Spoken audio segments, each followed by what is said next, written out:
Hi everyone, welcome to Yoga with Donna. I hope everybody's doing well. Today we're going to be doing a yoga practice for easing back tension. So this is a practice that I do quite regular when I'm feeling like my spine is quite tight in the upper spine and in the lower back. So you're going to need 2 blocks or whatever equivalent you've got, and we're going to come into supported bridge. So this is very good for the upper back, the thoracic spine, and between your shoulder blades, from your lower neck down through to the middle of your back. So put your blocks in a T shape and swing your legs around, and you're just going to place the first block or book or prop, whatever you've got, between your shoulder blades, and then lean back, relax along it. It doesn't matter if your back starts popping and cracking, that just means it's relaxing. And you can have your palms facing up to the ceiling, just your shoulders nice and relaxed. And you can keep your feet here if you feel that's more comfortable, or you can extend your legs out, which gives you a little bit more of a deeper stretch. So just stay here for a few long deep breaths. So inhaling, and just relax over the blocks, and exhale. Another deep breath,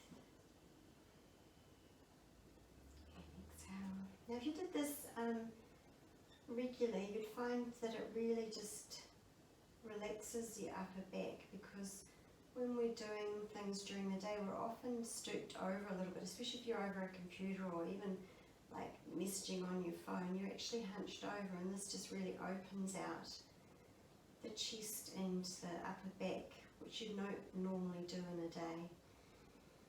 And then when you're ready, just very carefully come out, press your forearms into the mat, slowly roll up off each block, and then coming back up. Now the next pose that we're going to do is for the lower back. So just come to, this is called supported bridge, so come to lying on your back again, and just bring your heels in as close to your hips as you can, lift your hips up, and then place the block underneath your lower back and your tailbone.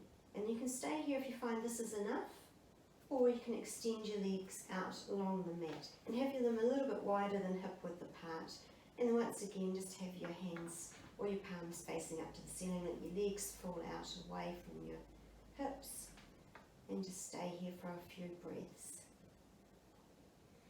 Now you're finding this is not stretching you enough, and you feel like you've got a little bit more stretch in you, you can actually take the block up onto the next height and keep your knees bent, feet flat on the floor, or you can extend them out as well. This is quite an intense stretch, and you just need to be very careful that you are ready to do this pose. And I just stay here for a few long deep breaths. So it doesn't take much of your time during the day to do these poses, but you do benefit heaps from doing them. And then when you're ready, if you've got your legs extended, bring them in and press through your feet to lift the block. And we're just going to come into another pose. So those of you who've got it on the lower level, just stay there. Extend your left leg out along the mat. Hug your right knee in towards your chest as much as you can, and try and keep your hips even. Don't have yourself twisting over to one side or open your hips out too much. Just bring that knee in so it's coming in towards that right shoulder if you've got your right knee hugging in. And then just pull it in as much as you can. Extend that leg along the mat with your toes pointed away from you. And you should feel a really good stretch through your lower back and through your hip.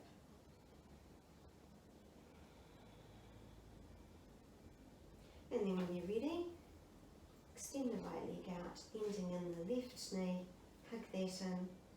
Try and keep your hips level, and then pull it in as much as you can. Extend that right leg away from you.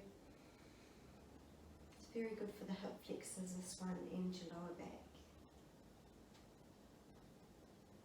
And then when you're ready,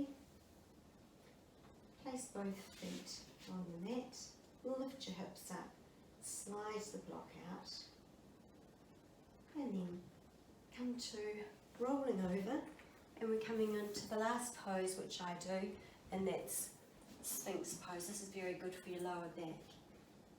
So just coming down onto your belly, have your forearms out on the mat, try and get your shoulder and your elbow lined up, have your feet slightly wider than hip width apart, and your toes pressing into the mat, and just feel like you're pulling your chest forward, looking forward out in front of your mat. Feel like you're really pulling forward so that you're releasing the lower back. And just a few breaths here.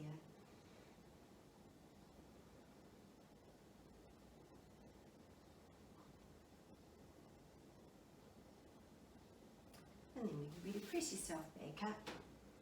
You just might want to just swing your hips around a little bit just to see how your back's feeling now. And this is something that I do most days when I'm feeling really tight in my back, and it just helps release any tension, and you come away from the mat usually feeling really, really good and relaxed in the lower back and upper back and in the front of your hips. So thank you for joining me here today, everyone, and hope you have a great day. Namaste.